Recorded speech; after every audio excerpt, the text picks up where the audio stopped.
नमस्कार, the knowledge care में आप सभी का हार्दिक स्वागत है।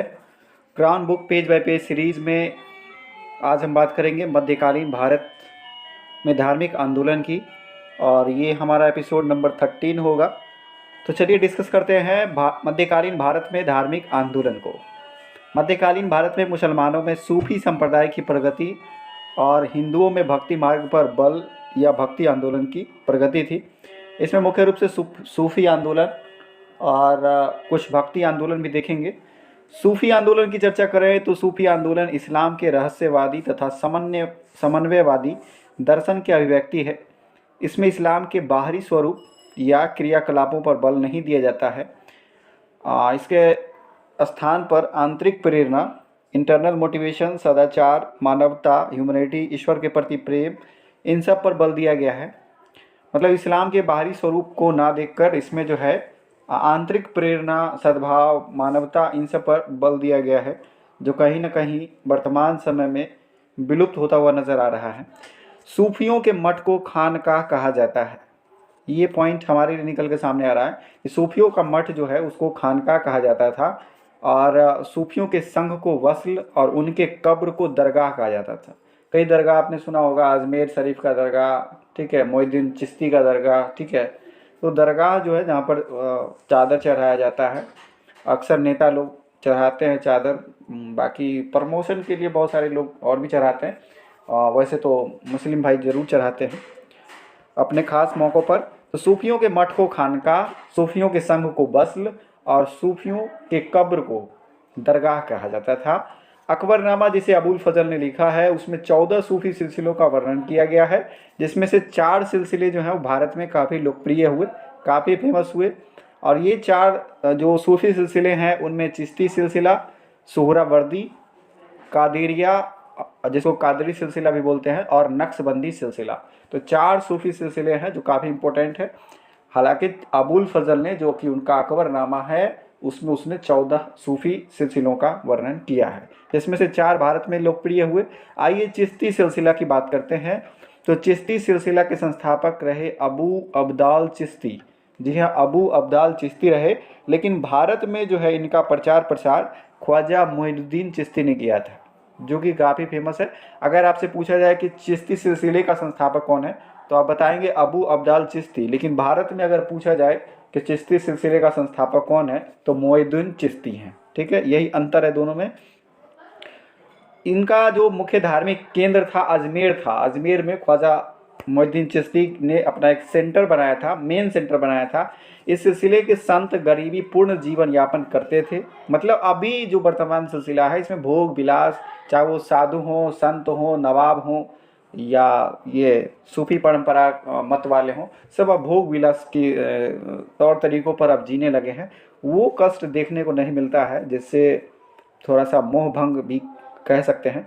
तो इस सिलसिले के संत जो हैं गरीबी पूर्ण जीवन जीते थे, और राज्य के संरक्षण को, यानी कि राजा के दरबार में नहीं जाते थे, क्योंकि वहाँ पर भोग विलास होता था। जैसे ही आप भोग विलास की प्रवृत्ति में पड़ेंगे तो भगवान या जो आपका मार्ग है, जो उत्तम मार्ग की खोज के लिए आप अग्रसर हैं, उसमें कहीं ना कहीं भोग विलास जो है वो बाधा बन जाएगा। लग्जूरियस लाइफ कहीं से भी आपको तप की ओर बढ़ने नहीं देगा।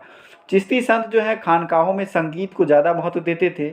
इनकी संगीत सभा जो है वो समा कहलाती थी। मतलब समा होता था, सभा को ये लोग, संगीत की सभा को समा कहते थे। कहते ना कि अरे उस गायक ने समा बांध दिया, है ना। तो ये चिश्ती संत जो है खानकाहों में संगीत को महत्व देते थे, और यहीं से कव्वाली परंपरा का भी विकास हुआ था। चिश्ती संप्रदाय के प्रमुख संत हुए मोहम्मद गौरी ने ख्वाजा मोइनुद्दीन चिश्ती को सुल्तान उल हिंद की उपाधि दी थी, और इनकी मृत्यु 1236 ईस्वी में हो गई, जिसके बाद अजमेर में दरगाह का निर्माण किया गया। और अजमेर में दरगाह शरीफ है, जिसको मोइनुद्दीन चिश्ती का दरगाह जो है वो अजमेर में स्थित है।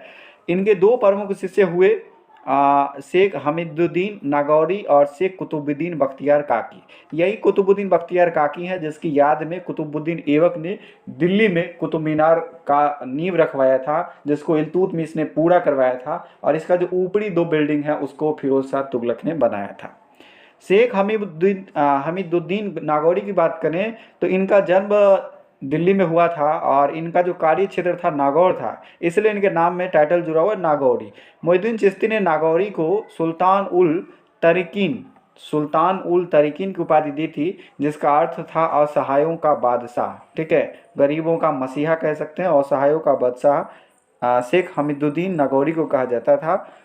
वहीं बख्तियार काकी की बात करें तो ये इल्तुतमिश कालीन थे, इल्तुतमिश के समय थे। मोइनुद्दीन चिश्ती ने इन्हें बख्तियार कहते थे और कुतुबुद्दीन ऐबक ने बख्तियार काकी की याद में ही कुतुब मीनार का निर्माण प्रारंभ करवाया था। तो मोइनुद्दीन चिश्ती जो है ये बख्तियार, इनको क्या कहते थे, बख्तियार काकी को बख्तियार कहते थे, कोई भारी सी बात नहीं है। और कुतुबुद्दीन ऐबक ने बख्तियार काकी की याद में ही कुतुब मीनार नींव रखवाया था। बाबा फरीद की बात करें तो बाबा फरीद से प्रश्न आते हैं, क्योंकि बाबा फरीद जो है वो गुरु नानक से काफ़ी प्रभावित थे और गुरु नानक सिख समुदाय के यानी कि सिख धर्म के संस्थापक हैं।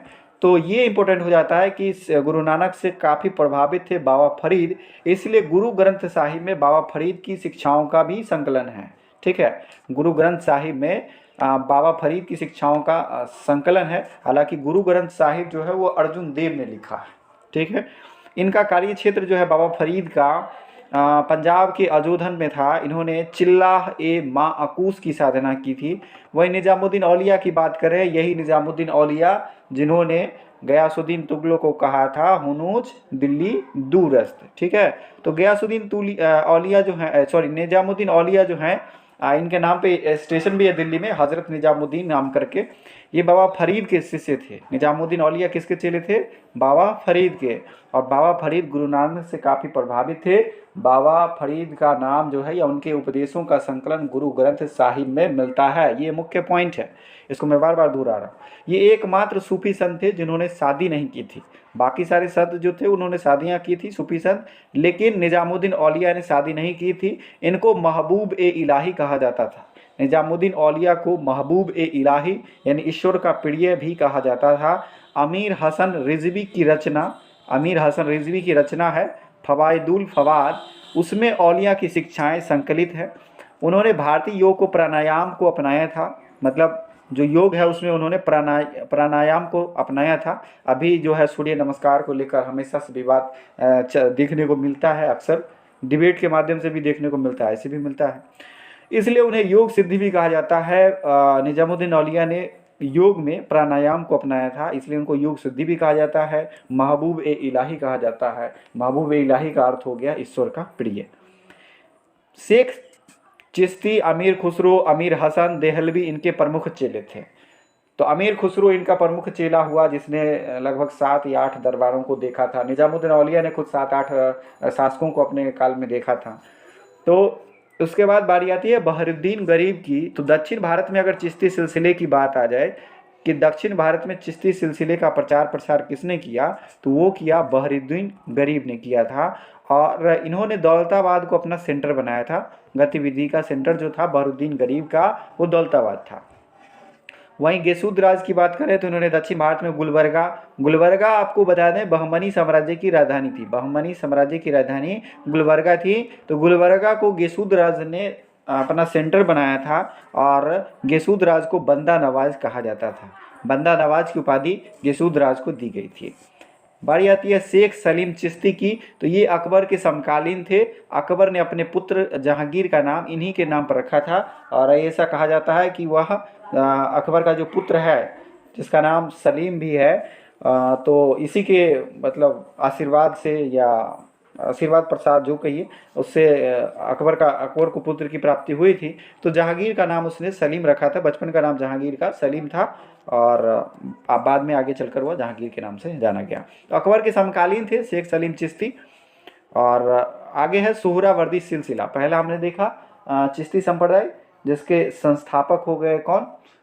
इसके संस्थापक हो गया आपका अबू अब्दाल चिश्ती, लेकिन भारत में कहा जाए तो ख्वाजा मोइनुद्दीन चिश्ती मुख्य रूप से भारत में प्रचारक रहे। और ख्वाजा मोइनुद्दीन चिश्ती मोहम्मद गौरी के समकालीन थे और मोहम्मद गौरी ने इनको सुल्तान उल हिंद की उपाधि भी दी थी। 1236 में इनका निधन हो गया था अजमेर में और वहीं पर दरगाह बनाया गया है। सोहरावर्दी सिलसिला की बात करें तो सोहरावर्दी सिलसिला का प्रभाव जो है उत्तर पश्चिमी सीमा प्रांत क्षेत्र में था और शिहाबुद्दीन उमर सोहरावर्दी इसके मुख्य प्रवर्तक थे। सोहरावर्दी सिलसिले के प्रमुख प्रवर्तक थे उमर सोहरावर्दी सॉरी शिहाबुद्दीन उमर, ठीक है, शिहाबुद्दीन मुख्य इसके प्रवर्तक थे। लेकिन भारत में इस सिलसिले की शुरुआत जो है या इसका श्रेय कहा जाए तो वो शेख बहाउद्दीन जकारिया को जाता है। तो सोहरावर्दी सिलसिले की ओवरऑल बात की जाए तो उसमें शिहाबुद्दीन थे, लेकिन भारत में अगर सोहरावर्दी सिलसिले का परिवर्तन का श्रेय जाएगा तो वो बहाउद्दीन जकारिया को जाएगा। सोहरावर्दी सिलसिले के संतों ने राजनीतिक संरक्षण प्राप्त किया। अब जहाँ की चिश्ती संप्रदाय में वहाँ के संतों ने, सूफी संतों ने अपने आप को राज प्रसाद से दूर किया था, वहीं सोहरावर्दियों ने भोग विलास में एंट्री मार ली थी। वे संपत्ति को आध्यात्मिक विकास में बाधक नहीं मानते थे। सोहरावर्दी सिलसिले का मानना था कि संपत्ति कहीं से भी जो आध्यात्मिक विकास है उसमें बाधक नहीं है, ये चकाचक है, कोई दिक्कत नहीं है। इधर अच्छे खाना, अच्छा भोजन, अच्छा दौलत भी हो, उसके बावजूद भी आप अध्यात्म की ओर जुड़ सकते हैं। जैसे बाबा गुप्तेश्वर पांडे हाल ही में जब IPS से उन्होंने वॉलंटियरली रिटायरमेंट लिया, और हालांकि पॉलिटिकल एंट्री मारना चाहते थे, उसके बाद वो बाबा बन गए। तो उसी तरह का कुछ सोहरावर्दी सिलसिले का भी है। मैं कंपेरिजन नहीं कर रहा हूँ, बस उदाहरण आपको दे रहा हूँ, कंपेरिजन बिल्कुल ही नहीं है। कादिरिया सिलसिला की बात करें तो इस सिलसिले के संस्थापक अब्दुल कादिर जिलानी थे। कादिरिया सिलसिले के संस्थापक अब्दुल कादिर जिलानी थे, जिनका मजार जो है बगदाद में है। इस सिलसिले के संत जो हैं वो सनातन पंथी मतलब थे, सनातन धर्म को मानते थे, सनातन पंथी इस्लाम के समर्थक थे और संगीत के विरोधी थे। ये कादरी सिलसिले वाले जो थे वो संगीत के विरोधी थे। ये अपने सिर पर हरे रंग की पगड़ी बांधते थे। इस सिलसिले के एक प्रमुख संत थे मोहम्मद गौस, और उत्तर भारत में जो है मोहम्मद गौस ने ही इस कादरी संप्रदाय का, ये कादरी सिलसिले का प्रचार किया था। गौस से प्रभावित होकर सिकंदर लोदी ने अपनी पुत्री की शादी उनसे करा दी थी। मोहम्मद गौस से प्रभावित हो गया था सिकंदर लोदी, और उसने क्या किया, अपनी पुत्री से उनका शादी करवा दिया था। शेख मूसा अकबर के समकालीन थे। अकबर के समकालीन शेख सलीम चिश्ती भी थे, और शेख सलीम चिश्ती के आशीर्वाद उपरांत जो है उसको एक पुत्र की प्राप्ति हुई थी, जिसका नाम उसने सलीम रखा था, जो बाद में चलकर जहांगीर हुआ। शेख सलीम चिश्ती के अलावा शेख मूसा जो है वो भी अकबर के समकालीन थे, और दारा सिको संत मुल्तान शाह बदख्शी के शिष्य थे। दारा सिको किसके चेले थे? मुल्तान शाह बदख्शी के चेले थे। अब हम बात करेंगे नक्शबंदी सिलसिला का। तो ख्वाजा उबैदुल्ला नक्शबंदी सिलसिले के संस्थापक कौन थे? ख्वाजा उबैदुल्ला नक्शबंदी इनका नाम था। लेकिन शेख अहमद फारूकी सरहिंदी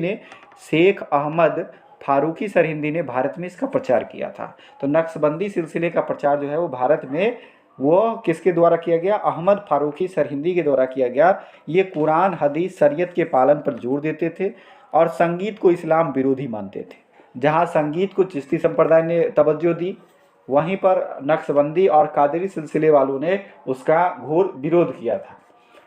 तो कई बार यह भी प्रश्न पूछ लिया जाता है कि किस संप्रदाय ने संगीत का विरोध किया था, तो उसमें कादरी सिलसिला भी है और नक्शबंदी सिलसिला भी है।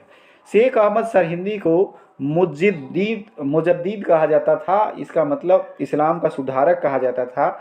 वे अकबर और जहांगीर के समकालीन थे। शेख अहमद सरहिंदी इन्होंने अकबर के दीन इलाही का विरोध किया था। अकबर ने दीन इलाही चलाया था 1582 में, और 1583 में उसने इलाही संवत की शुरुआत की थी।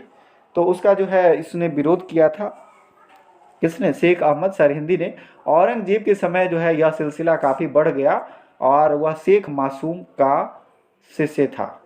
ठीक है, शेख मासूम का शिष्य था। औरंगजेब के समय जो है नक्शबंदी सिलसिला काफ़ी उभर कर सामने आया।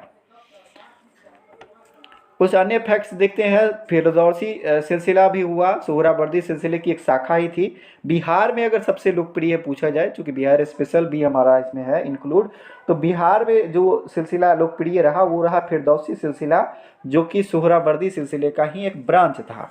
शेख नसरुद्दीन को चिराग ए दिल्ली कहा जाता था, चिराग ए देहलवी ऐसे दे दिए जाएगा प्रश्न में।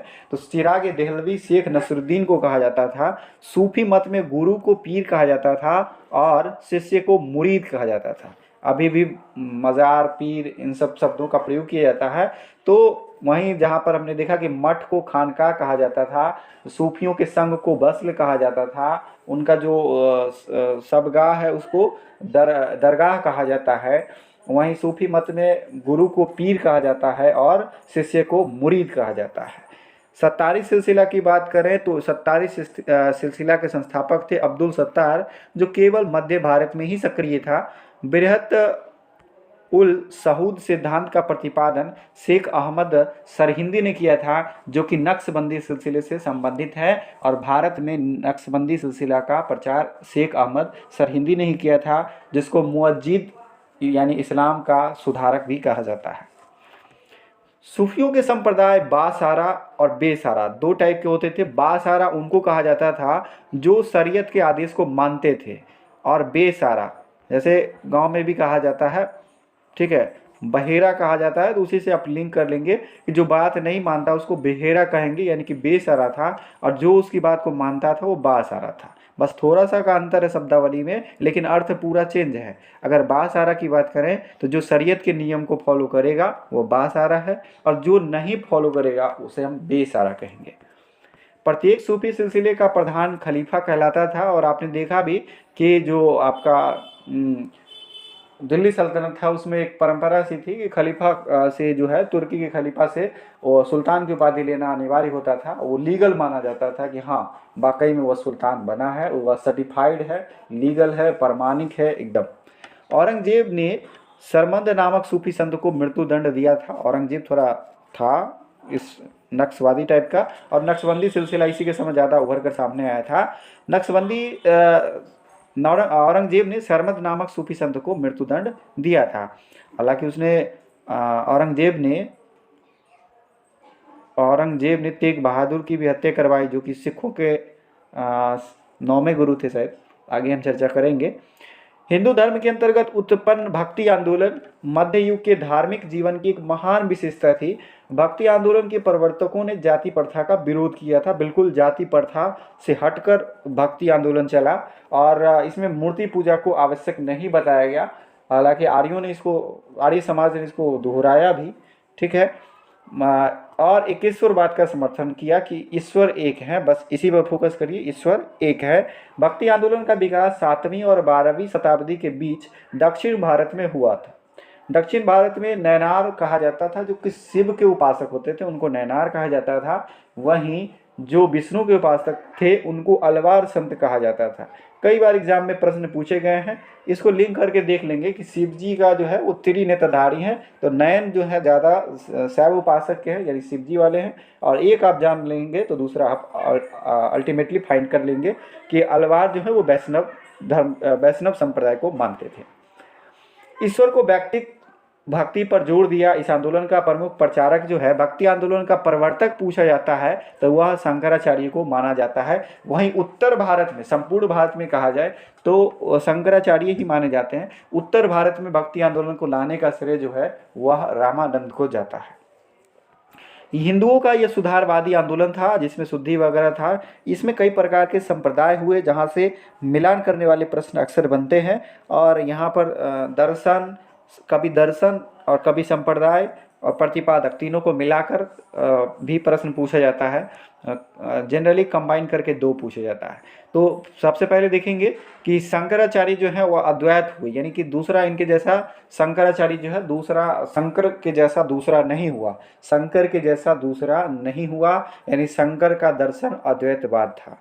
और शंकर को हम क्या करते हैं, अपने स्मृति में रखते हैं, याद में रखते हैं, जेहन में रखते हैं, बिल्कुल रखना ही चाहिए। तो इनसे हम लिंक कर लिए कि शंकर जो है वो अद्वैत है, और इनको हमेशा हम क्या करते हैं, स्मृति में रखते हैं। तो इनका संप्रदाय हो गया स्मृति संप्रदाय। वही रामानुजाचार्य की बात करें तो रामानुज विशिष्ट है। रामानुज साइंटिस्ट भी हुए, जिनके जन्मदिन पर हम लोग राष्ट्रीय गणित दिवस भी मनाते हैं, ठीक है, आने वाला है, वो दिसंबर में होगा, ठीक है, शायद 22 दिसंबर को हम लोग मनाते हैं मैथमेटिशियन डे। तो वो रामानुज नहीं है, लेकिन लिंक करेंगे कि रामानुजाचार्य विशिष्ट हैं, और विशिष्ट होने के साथ साथ श्री हैं, श्री संप्रदाय से इनको जोड़ेंगे तो श्री रामानुज विशिष्ट है। इस तरह से पहले हमने देखा कि शंकराचार्य, तो शंकराचार्य अद्वैत हैं और इनको हम स्मृति में रखते हैं। वहीं रामानुज जो है वो श्री हैं और क्या है, विशिष्ट है। रामानुज विशिष्ट है, इनका संप्रदाय श्री संप्रदाय है। वहीं अगर हम बात करें निम्बकाचार्य की, तो इसके लिए हमारा ट्रिक है कि सन का निम्बू 2 बार, यानी कि सनक संप्रदाय से रिलेटेड है निम्बकाचार्य, ठीक है। तो 2 बार बोले यानी कि द्वैता द्वैतवाद बोलेंगे। 2 बार का मतलब है द्वैता द्वैतवाद। इस तरह से आप इसको लिंक करके याद रख सकते हैं कि सन का निम्बू 2 बार, यानी सनक संप्रदाय, निम्बकाचार्य, और 2 बार का मतलब द्वैता द्वैतवाद। वहीं माधवाचार्य के लिए हमारा ट्रिक है कि ब्रह्मा का माधव द्वैत है। ब्रह्मा का माधव जो है द्वैत है, यानी कि ब्रह्मा संप्रदाय के संस्थापक हो गए माधवाचार्य, और उनका मत जो है या दर्शन जो है वो द्वैतवाद है, ठीक है। और रुद्र संप्रदाय जो है, रुद्र विष्णु का शुद्ध है, यहाँ पे बल्लवाचार्य है। तो रुद्र संप्रदाय उसके जो शुद्ध हैं, मतलब रुद्र मतलब विष्णु, शुद्ध है तो शुद्ध द्वैतवाद, और इसके प्रतिपादक हैं बल्लवाचार्य। उम्मीद करते हैं आपको इस तरह से याद हो गया होगा। एक बार फिर से इसको दोहराएंगे। शंकराचार्य अद्वैत हैं और स्मृति में हम इनको रखेंगे, तो शंकराचार्य अद्वैतवाद, ठीक है, स्मृति संप्रदाय। रामानुज विशिष्ट है, श्री लगाएंगे, श्री रामानुज विशिष्ट है, यानी श्री संप्रदाय, रामानुज और विशिष्टा द्वैतवाद इनका मत हो गया। सन का निम्बू 2 बार, यानी कि सनक संप्रदाय, निम्बकाचार्य, द्वैता द्वैतवाद। ब्रह्मा माधव का द्वैत है, यानी ब्रह्म संप्रदाय, द्वैतवाद और माधवाचार्य। तो वहीं हमने देखा रुद्र बल्लभ का शुद्ध है, ठीक है, यानी कि रुद्र संप्रदाय, बल्लभाचार्य संस्थापक और शुद्धा द्वैतवाद मत है। चलिए आगे बढ़ते हैं। भक्ति आंदोलन के प्रमुख संत में हम शंकराचार्य की बात जरूर करेंगे। और शंकराचार्य का जन्म जो है वो पूर्णा नदी के किनारे कालदी, जो कि वर्तमान में मालाबार केरल नामक स्थान पर 788 ईस्वी में हुआ था। शंकराचार्य जी का जन्म केरल में कालदी, पूर्णा नदी के किनारे कालदी नामक स्थान पर 788 में हुआ था, जो कि आधुनिक समय में वह केरल का मालाबार तट है। उन्हें प्रच्छन्न बौद्ध कहा गया है, प्रच्छन्न बौद्ध कहा गया है क्योंकि उन पर बौद्ध धर्म के शून्यवाद का भी प्रभाव था। बौद्ध धर्म ने मध्यम मार्ग को अपनाया था, तो मध्यम मार्ग का इफेक्ट जो है रामानुजाचार्य पर भी था, इसलिए इनको प्रच्छन्न बौद्ध भी कहा जाता था। उन्होंने ज्ञान मार्ग के अंतर्गत निर्गुण ब्रह्म की उपासना पर जोर दिया था, और अद्वैत दर्शन जो कि 2 न हो, केवल एक, ठीक है, अद्वैत दर्शन। हमने देखा कि शंकराचार्य अद्वैत है और श्री मतलब इनका स्मृति में रखते हैं, ठीक है, शंकराचार्य को स्मृति में रखते हैं, तो अद्वैतवाद दर्शन इनका था। शंकराचार्य ने बद्रीनाथ में, ये पीठ जो है कई बार मिलान करने के प्रश्न पूछा जाता है, अक्सर कई बार यहाँ पर परेशानी हमारे लिए खड़ा हो जाता है कि कौन किसके साथ है। तो बद्रीनाथ में ज्योतिपीठ, द्वारिका में शारदा पीठ, पुरी में गोवर्धन पीठ, मैसूर में श्रृंगेरी पीठ, यानी बद्रीनाथ में ज्योतिपीठ, ठीक है, द्वारिका में शारदा पीठ, पुरी में गोवर्धन पीठ और मैसूर में श्रृंगेरी पीठ, ठीक है। भगवान जगन्नाथ की मूर्ति है पुरी में, तो उससे भी लिंक किया जा सकता है कि पुरी में गोवर्धन पीठ, बद्रीनाथ में ज्योतिपीठ, श्रृंगेरी में मैसूर में श्रृंगेरी पीठ और द्वारिका में शारदा पीठ स्थित है। रामानुजाचार्य की बात करेंगे। इनका जन्म आंध्र प्रदेश के तिरुपति नामक स्थान पर हुआ था। वे सगुण ईश्वर में विश्वास करते थे। अभी हमने देखा कि शंकराचार्य जो है वो निर्गुण मत को देते हैं जोर, लेकिन रामानुजाचार्य ने सगुण ईश्वर में विश्वास किया। इन्होंने बदरायन के भाष्य, बदरायन ने उत्तर मीमांसा लिखा है, ठीक है, बदरायन के भाष्य और वेदांत सूत्र पर भाष्य इन्होंने लिखा था। वेदांत सूत्र पर इन्होंने भाष्य लिखा था, भाष्य मतलब टीका को भाष्य कहा जाता था। उन्होंने विशिष्ट द्वैतवाद, रामानुजाचार्य, हमने कहा कि श्री रामानुजाचार्य जो है विशिष्ट हैं, तो विशिष्ट द्वैतवाद का प्रतिपादन किया और इन्होंने शूद्रों को भी अपना शिष्य बनाया था। तो इन्होंने यहाँ से जाति प्रथा को खत्म करने का प्रयास किया। अपनी शिक्षा इन्होंने यादव प्रकाश और यामिनी मुनि से प्राप्त की थी। रामानुजाचार्य जिनका जन्म तिरुपति में हुआ था, आंध्र प्रदेश तिरुपति में, इन्होंने यादव प्रकाश और यामिनी मुनि से अपनी शिक्षा दीक्षा ग्रहण की थी। इनका मत है विशिष्टा द्वैतवाद, इनका संप्रदाय है श्री संप्रदाय, ठीक है। अब हम बात करेंगे निम्बार्क की। ये राधा कृष्ण के उपासक थे निम्बार्क, और इन्हें शंकर का अवतार माना जाता था, ठीक है, इन्हें शंकर का अवतार माना जाता था निम्बार्क को। इन्होंने द्वैताद्वैत, और इनका जो संप्रदाय था वो सनक संप्रदाय था। इसके लिए हमने कहा कि सन का निम्बू 2 बार, यानी निम्बाकाचार्य, ठीक है, इनका जो मत है वह द्वैतवाद है। इनका संप्रदाय है सनक संप्रदाय। ये रामानुजाचार्य के समकालीन थे, यानी उन्हीं के समय थे निम्बार्क, उन्हीं के समय के थे। माधवाचार्य की बात करें तो माधवाचार्य हमने कहा कि ब्रह्मा माधव का द्वैत है, यानी ब्रह्म संप्रदाय हो गया, मत हो गया द्वैतवाद, और प्रतिपादक हो गए माधवाचार्य। इन्होंने क्या किया कि आत्मा और परमात्मा को अलग अलग करके इन्होंने देखा, और ये लक्ष्मी नारायण के उपासक थे। वहीं निम्बार्क हमने देखा कि निम्बार्क जो है वो राधा कृष्ण के उपासक थे और शंकर का अवतार मानते थे इनको, राधा कृष्ण को। वहीं माधवाचार्य ने लक्ष्मी नारायण की उपासना की थी। बल्लभाचार्य की बात करें तो बल्लभाचार्य का संप्रदाय है रुद्र संप्रदाय, और इनका जो मत है वो शुद्धाद्वैतवाद का है। ठीक है। इनके पिता लक्ष्मण भट्ट तेलंगाना के ब्राह्मण थे। जब वे काशी की यात्रा पर थे तब बल्लभाचार्य का जन्म हुआ था। लक्ष्मण भट्ट तेलंगाना के ब्राह्मण थे जो कि बल्लभाचार्य के पिता थे लक्ष्मण भट्ट, और बल्लभाचार्य का जन्म तब हुआ था जब इनके पिताजी काशी की यात्रा पर थे। इन्होंने बल्लभाचार्य ने शुद्धाद्वैतवाद का मत दिया, और ये रुद्र संप्रदाय, रुद्र मतलब विष्णु संप्रदाय को जोड़ देते थे, और उसमें भी कृष्ण भक्ति शाखा के यह प्रमुख संत थे। ये श्रीनाथ जी के रूप में कृष्ण भक्ति पर बल देते थे। उन्होंने सुबोधिनी और सिद्धांत रहस्य जैसे धार्मिक ग्रंथ भी लिखे थे। बल्लभाचार्य के पुत्र थे विट्ठलनाथ। इन्होंने कृष्ण भक्ति को और ज़्यादा लोकप्रिय बनाया। बल्लभाचार्य के पुत्र थे विट्ठलनाथ, जिन्होंने कृष्ण भक्ति को ज़्यादा जोर दिया।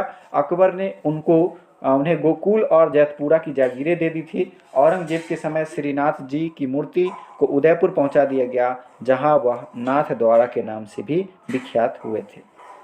रामानंद की बात करें तो ये रामानुज के शिष्य थे। रामानंद, इनका जन्म हुआ था प्रयाग, इलाहाबाद। ठीक है, इलाहाबाद जो अभी फिर से अपने गरिमा पर लौट गया है, इसका नाम अब फिर से प्रयागराज ही है। ठीक है, तो प्रयागराज में इनका जन्म हुआ था। उन्होंने सीताराम की भक्ति पर बल दिया था रामानंद ने। उन्होंने सभी जातियों और स्त्री पुरुषों को समान स्थान दिया था। कहीं से कोई जेंडर बाइसनेस या कास्टिसिज्म नहीं था। वे भक्ति आंदोलन को दक्षिण भारत से उत्तर भारत में लाए थे, और यहीं से इनके लिए एक प्रश्न बन जाता है कि दक्षिण भारत से भक्ति आंदोलन को दक्षिण भारत से उत्तर भारत में किसने लाया? तो रामानंद ने लाया। और ये किसके चेले थे? रामानुज के शिष्य थे। इनके 12 शिष्य हुए, रामानंद के भी 12 शिष्य हुए, जिनमें प्रमुख धन्ना जो कि एक जाट था, सेनदास जो कि नाई था, रविदास जो कि चमार था, और कबीर जुलाहा था। ठीक है, इसके अलावा पीपा धन्ना जो कि सेठ था। ठीक है, तो ये इंपॉर्टेंट थे, 12 शिष्य थे इनके रामानंद के। वहीं कबीर की बात करें तो वे सिकंदर लोदी के समकालीन थे। कबीर महाशय, उन्होंने हिंदू और मुसलमानों को निकट लाने का प्रयास किया था। ठीक है, और इसका कारण भी था कि इनको खुद पता नहीं था। कबीर ने भक्ति को ही मोक्ष प्राप्ति का मार्ग बताया। उनके दोहों का संकलन बीजक में है, और कई बार यहीं से प्रश्न पूछ लिया जाता है कि बीजक का संकलन करता कौन है? तो वो है कबीर, जिसका संकलन जो है भोगदास ने किया था। कबीर और धर्मदास के बीच जो संवाद है उसका संकलन जो है अमर मूल में किया गया है। उनकी मृत्यु मगहर में, संत कबीर नगर उत्तर प्रदेश में हुई थी, मगहर में। ठीक है, मगहर जो कि वाराणसी में है। गुरु नानक की बात करें तो गुरु नानक जो कि सिख धर्म के संस्थापक, सिख संप्रदाय के संस्थापक रहे। इनका जन्म लाहौर में तलवंडी नामक स्थान पर हुआ था, जो कि वर्तमान में ननकाना साहिब पाकिस्तान में पड़ता है। ये खत्री परिवार में इनका जन्म हुआ था। इन्होंने मूर्ति पूजा, तीर्थ यात्रा और धार्मिक आडंबरों का विरोध किया था, कट्टर रूप से विरोध किया था। ये बायगॉड थे इसके, लेकिन कर्म और पुनर्जन्म में इनको विश्वास था। इन्होंने कर्म आधारित जो परंपरा है, अध्यात्म है, उसको जोड़ दिया था। इन्होंने निराकार ईश्वर की कल्पना की, जिसे अकाल पुरुष की संज्ञा दी। अब ये भी आ गए निर्गुण वाले श्रेणी में, मतलब बिना मूर्ति के, बिना, इसलिए आप देखते हैं कि जो सिखों का जो पूजा स्थल है वहाँ पर कोई भगवान की मूर्ति वगैरह नहीं लगी हुई है। वे सूफी संत बाबा फरीद से प्रभावित थे, इसलिए बाबा फरीद का जो उपदेश है वो गुरु ग्रंथ साहिब में मिलता है। उन्होंने शिष्य बनाए और जो सिख कहलाने लगे। गुरु नानक जी ने जो शिष्य बनाए उनको सिख कहा गया। इनका निधन जो है करतारपुर साहिब में हो गया था। चैतन्य की बात करें, वही करतारपुर साहिब जिसको पाकिस्तान ने हाल ही में 1-2 साल हुआ है, 1 साल लगभग हुआ है, जिसको खोल दिया है भारतीय सिखों के लिए। चैतन्य की बात करें तो इनका जन्म बंगाल के नवद्वीप नामक स्थान पर हुआ था 1486 में। इनका वास्तविक नाम विश्वंभर था। चैतन्य महाप्रभु का जो मुख्य ये मूल नाम था वो था विश्वंभर, और बचपन में इनका नाम निमाई था। निमाई कहा जाता था, निमाई। निमाई किनका नाम था? चैतन्य का। शिक्षा पूरी होने के बाद उन्हें विद्यासागर की उपाधि दी गई। इन्होंने कृष्ण को अपना आराध्य माना था। ठीक है, चैतन्य महाप्रभु ने कृष्ण को अपना आराध्य माना। इनके प्रयासों से बंगाल और उड़ीसा में वैष्णव धर्म ज़्यादा लोकप्रिय हुआ, फेमस हुआ। उड़ीसा के राजा रुद्र गजपति उनके शिष्य थे। चैतन्य महाप्रभु का देहावसान जो है वो पुरी में हुआ, पुरी उड़ीसा में हुआ। ठीक है, तो चैतन्य महाप्रभु का ही मूल नाम था विश्वंभर, या बचपन का नाम इनका निमाई था। निमाई संत भी कहा जाता है इनको। चैतन्य महाप्रभु का देहावसान पुरी में हुआ। इन्होंने भगवान कृष्ण की आराधना पर जोर दिया था। आगे चर्चा है दादू दयाल की। दादू दयाल का जन्म अहमदाबाद में जुलाहा परिवार में हुआ था, और कबीर के एक चेला में ये शामिल थे, यानी कबीर के अनुयायी थे। उन्होंने ब्रह्म संप्रदाय की स्थापना की थी। सुंदरदास, रज्ब और सूरदास उनके शिष्य थे। इनकी मृत्यु राजस्थान के नारायण गांव में हो गई थी। अब सिखों के महत्वपूर्ण जो 10 गुरु हैं उनसे प्रश्न आते ही आते हैं, जो कि हमारे एग्जाम के दृष्टिकोण से काफ़ी महत्वपूर्ण है। तो गुरु नानक, पहले गुरु नानक, दूसरे गुरु अंगद, तीसरे गुरु अमरदास, चौथे गुरु रामदास, पांचवें अर्जुन देव, छठा हो गया आपका हरकिशन। ठीक है, हर राय हरकिशन, छठे हरगोविंद, सातवें हर राय, उसके बाद हरकिशन, उसके बाद आपका तेग बहादुर, और लास्ट हो गए गुरु गोविंद सिंह। तो इनमें जो है गुरु नानक सिख धर्म के संस्थापक थे। गुरु अंगद गुरुमुखी लिपि की खोज गुरु अंगद ने किया। गुरु अमरदास, जिन्होंने अमरदास नामक शहर बसाया था, इनकी पुत्री थी बीबी भानी, जिसको अकबर ने लगभग 500 गांव दान में दिया था। उसी को मिलाकर अमरदास ने एक शहर बसाया था, जो आगे चलकर अमृतसर के नाम से जाना गया। गुरु रामदास ने अमृतसर नगर बनवाया, उसी का नाम बदलकर। गुरु अर्जुन देव ने वहाँ पर अमृतसर में हर मंदिर साहिब, जो वर्तमान में स्वर्ण मंदिर है, उसका निर्माण गुरु अर्जुन देव ने करवाया था। इसके अलावा गुरु ग्रंथ साहिब का संकलन जो है वो गुरु अर्जुन देव के द्वारा ही करवाया गया। मुख्य पॉइंट इसमें दिए गए हैं, वो सारे मुख्य हैं कि गुरु ग्रंथ साहिब का संकलन गुरु अर्जुन देव ने करवाया। अमृतसर में हर मंदिर साहिब या स्वर्ण मंदिर के नाम से जो फेमस है वो अर्जुन देव ने ही बनवाया, और जहांगीर ने इनको फांसी दे दी थी। तो सिखों के 5वें गुरु गुरु अर्जुन देव को जहांगीर ने फांसी दे दी थी। गुरु हरगोविंद की बात करें तो इनको अकाल तख्त का संस्थापक माना जाता है, और इन्होंने लड़ाकों के तौर पर सिखों को एकजुट किया था। ठीक है, गुरु हर राय की बात करें तो अपने पुत्र राम राय को गुरु हर राय ने मुगल दरबार में भेजा था। गुरु हरकिशन जो है, इनको गुरु पद के लिए संघर्ष करना पड़ा था गुरु हरकिशन को, और हर राय को लगभग हर राय को शायद चेचक हो गया था, जिससे उनका निधन हो गया था। गुरु तेग बहादुर सिखों के 9वें गुरु, जिनको औरंगजेब ने फांसी दे दी थी, और सिखों के 10वें और अंतिम गुरु गुरु गोविंद सिंह, खालसा पंथ के संस्थापक, जिनका जन्म पटना साहिब में हुआ था, बिहार की धरती पर। जी हाँ, बिहार की धरती पर। रविदास ये रामानंद के शिष्य थे। रविदास रामानंद के शिष्य थे। वे निर्गुण ब्रह्म की उपासना पर जोर देते थे। उन्होंने अपने विचार वज्र भाषा में रखे हैं। रविदास की जो विचार हैं वो वज्र भाषा में है। शंकर देव की बात करें तो शंकर देव ने असम में वैष्णव मत को लोकप्रिय बनाया। इनको नारंग देव भी कहा जाता है। शंकर देव को नारंग देव भी कहा जाता है, और इन्होंने एक शरण सिद्धांत दिया था। एक शरण, ठीक है, एकेश्वरवाद का ही रूप अपनाया इन्होंने। मीराबाई की चर्चा करें तो मीराबाई जो है वो राजा रतन सिंह राठौर की पुत्री थी। मेरता के राजा रतन सिंह राठौर की पुत्री थी, जिनका विवाह राणा सांगा के पुत्र भोजराज के साथ हुआ था, और वह भगवान कृष्ण की भक्त थी मीराबाई। ठीक है, मीरा की गिरधर क्या क्या, मीरा पर बहुत सारे गीत भी निकले हुए हैं। वह भगवान कृष्ण की भक्त थी, और इन्होंने राजस्थानी और ब्रज भाषा में गीतों की रचना की थी। इन्होंने कृष्ण की उपासना प्रेमी और पति के रूप में की थी। मीराबाई ने भगवान कृष्ण को अपना पति माना था। राणा सांगा के पुत्र राजा भोजराज के साथ इनका विवाह हुआ था। भोजराज के देहांत होने के बाद इसने भक्ति का मार्ग अपना लिया था, मीराबाई। अब मीराबाई के बाद चर्चा है सूरदास की।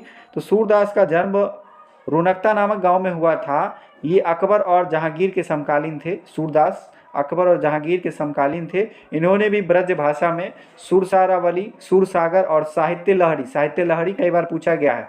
साहित्य लहरी के लेखक हैं सूरदास, इनकी रचना की थी। और ये सगुन भक्ति के उपासक होते थे। सगुन का मतलब है कि ईश्वर को साकार रूप में देखना, ठीक है, यानी कि मूर्ति पूजा के प्रतिपादक या मूर्ति पूजा पर जोर देना, ईश्वर के रूप को, स्वरूप को अपनी स्वीकृति देना। वहीं निर्गुण वाले जो है वो ईश्वर के स्वरूप को अपना मतलब अपना अनुमति नहीं देते हैं, या अपना क्या कहें उसको, सहमति उस पर नहीं जताते हैं, वो निर्गुण भक्ति करते हैं। तो तुलसीदास की बात करें, तुलसीदास का जन्म बांदा जिले के राजापुर गांव में हुआ था। ये अकबर के समकालीन ही थे तुलसीदास, चूंकि इनका जन्म 1532 में हुआ था। इनकी अन्य रचनाएं रामचरितमानस, ठीक है, अवधी भाषा में है। इनकी रचनाएं हैं गीतावली, कवितावली, विनय पत्रिका। ये चारों इंपॉर्टेंट है। रामचरितमानस तुलसीदास ने लिखा, इसके अलावा गीतावली, कवितावली और विनय पत्रिका भी तुलसीदास के द्वारा रचना की गई है। महाराष्ट्र में भक्ति आंदोलन की बात करें तो महाराष्ट्र में भक्ति पंथ पंढरपुर के देवता विठोबा या विठल के मंदिर के चारों ओर केंद्रित माना जाता है और भगवान कृष्ण का अवतार माना जाता है। विठोबा को भगवान कृष्ण का अवतार माना जाता है। विठोबा पंथ के 3 अनुयायी हुए, जिसमें ज्ञानेश्वर, नामदेव और तुकाराम। इसमें ज्ञानेश्वर जो है, इन्होंने महाराष्ट्र में भक्ति आंदोलन की शुरुआत की थी। तो महाराष्ट्र में भक्ति आंदोलन की शुरुआत जो है ज्ञानेश्वर के द्वारा की गई। वहीं असम में जो है भक्ति आंदोलन, वह जो है आपका नामदेव के द्वारा किया गया था। ज्ञानेश्वर ने श्रीमद् भागवत गीता पर मराठी भाषा में भावार्थ दीपिका, जिसको ज्ञानेश्वरी भी कहा जाता है, उस पर उसने टीका लिखी। तुकाराम शिवाजी के समकालीन थे। इनकी रचनाएं कृष्ण को समर्पित अभंग के नाम से जानी जाती है। अभंग की रचना जो है वो तुकाराम ने किया। रामदास की बात करें तो रामदास ये शिवाजी के गुरु थे। इन्होंने दास बोध नामक पुस्तक की रचना की है। दास बोध नामक पुस्तक की रचना रामदास ने की है। वहीं रामचरितमानस, विनय पत्रिका, कवितावली, गीतावली, इसकी रचना तुलसीदास ने की है। एकनाथ की बात करें, इन्होंने भावार्थ रामायण को मराठी भाषा में लिखा था। तो रामायण को मराठी भाषा में लिखने का श्रेय एकनाथ को जाता है। तो भक्ति आंदोलन से मध्यकालीन में जो भक्ति आंदोलन है, जिसके स्वरूप, जिसमें हमने सूफी संत और जो भक्ति आंदोलन है उसको हमने देखा, जिसमें हमने विभिन्न कैरेक्टर्स की चर्चा की। तो आज के लिए बस इतना ही। मिलते हैं नेक्स्ट वीडियो में, तब तक के लिए जय हिंद, जय भारत।